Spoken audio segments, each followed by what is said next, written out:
Hey everyone, before we get into today's review, just a quick reminder that there is going to be heavy duty spoiler footage in regards to the footage from both the 2014 version of Lords of the Fallen and the 2023 version of Lords of the Fallen. There is going to be a lot of spoiler information in the review itself, so just be aware that if you have not played the game, you are watching it and potentially spoiling something for yourself. But other than that, enjoy the video. Again, viewer discretion is advised, and I'll see you in a bit. The world is split into two, what we see and what's hidden just beyond the peripheral. Lords of the Fallen takes the world of the living and the dead and creates a seamless bond between them. Throughout dynamic storytelling, lackluster bosses, only 3 being really great, and finicky performance issues, this title is on the brink of being an amazing Souls-like game, but lacks certain pieces of the puzzle, creating this disconnect at certain moments of the game. At one point, I was fully immersed and loving the experience, and at another, I felt like the terrible performance, stuttering, and crashing prevented this game from being at its fullest potential. What's going on, you guys? It's your Huggable Hipster here, and welcome back to the channel. Today, we're going to be diving into my review of Lords of the Fallen. This is a really great game to actually do a full playthrough of. Even then, I still did some things on my own, but there will be certain parts of the game that I am going to be doing for a live stream, like certain bosses that I missed. So keep an eye out for that, and let's get into the review.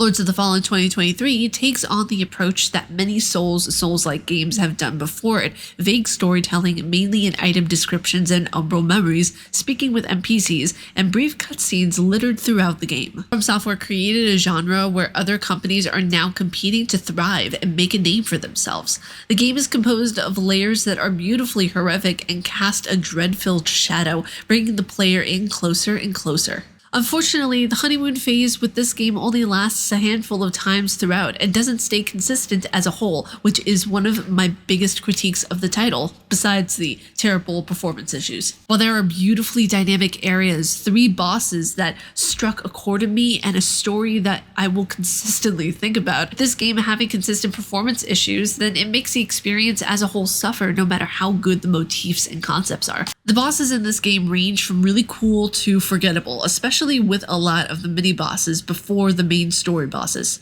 Even some of the main story bosses are lacking in perceived storytelling right off the bat.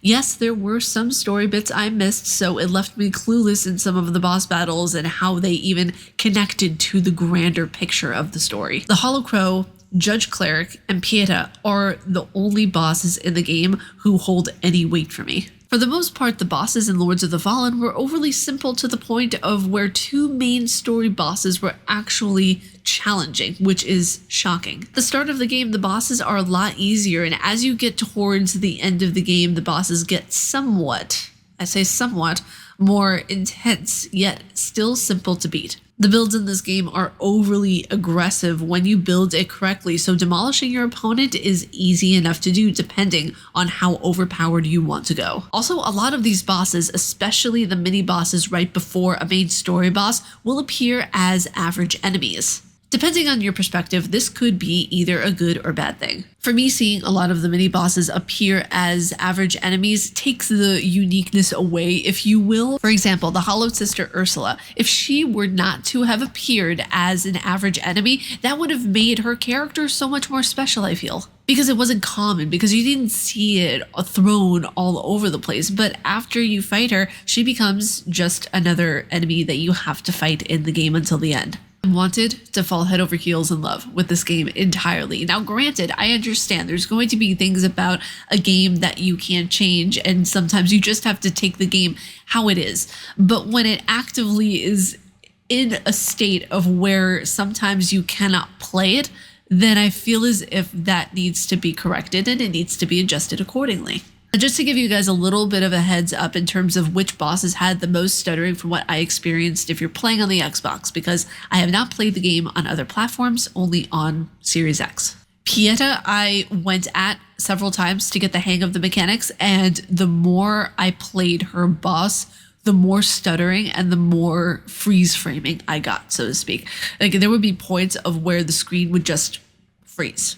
And I can't put that into an episode. Like, there's no way. Like, there's certain points of where I have to realize, not just as a gamer, but as a content creator, what kind of content I want to deliver to you guys, and I don't want things to be a freezing, stuttering hot mess. The other one was the Light Reaper. Now, the beginning of the boss was absolutely fine. It worked out very well, but towards the second and third phase of the boss battle, that's where you got the stuttering and freeze frames. The other one that gave me a lot of issues was the Sundered Monarch. Be very careful with that boss because it's a very high, just a very active, very high impact boss where you're dodging, you're moving around a lot.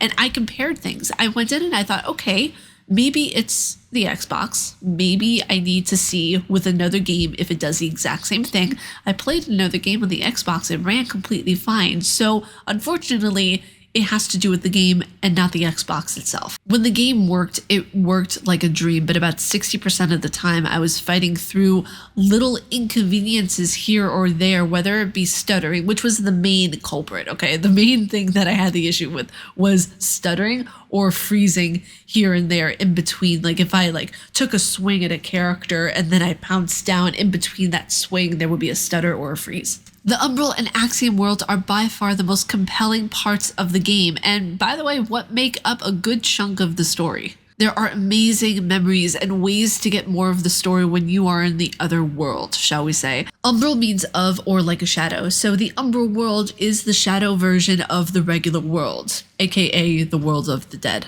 Throughout the game, you will need to utilize both worlds to progress, going back and forth and witnessing both human and demonic carnage.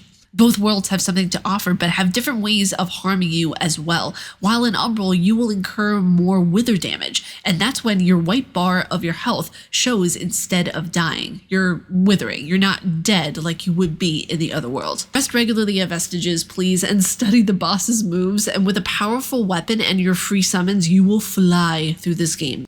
And yes, you heard that correctly. You do not need to be connected to the internet or have a special flower or vestige of a liver to summon an NPC to help you with a boss. You can just happily summon away. There are some NPCs, though, that you will need to go on their quest lines to summon them. Lords of the Fallen is a fun experience that has some great bosses and an immersive story and beautiful maps to explore. Lords of the Fallen 2014, from what I've played of it, set up Lords of the Fallen 2023 so nicely with the Rogar and Adir's storyline. The 2014 Lords of the Fallen took me by surprise at how simple and to the point it was for the time that I played it. Now, since I got the Radiance ending, I got to face off with Adir. And by facing off with Adir, I mean I got to fight his minions while he cowered in fear, talking my ear off. Adir, this is why you were exiled. You talk too much. While I loved this game, I thought it could be fixed simply by making the performance better. The story was there. The characters were well done. It's all there. With all that being said, please take the game for what it is. Do your own research. Play it for yourself because there are truly some enjoyable moments and moments that will pull at your heartstrings. I score for Lords of the Fallen 3.9 out of 5. You guys, that was my review for Lords of the Fallen. I hope you guys enjoyed this review and the video. If you guys like my face and what I do, please be sure to subscribe and hit that bell down below. I make videos every weekday here on YouTube. May you find your worth in the waking world, your hunter. Stay casually nerdy, and I will see you all in the next video. Umbasa.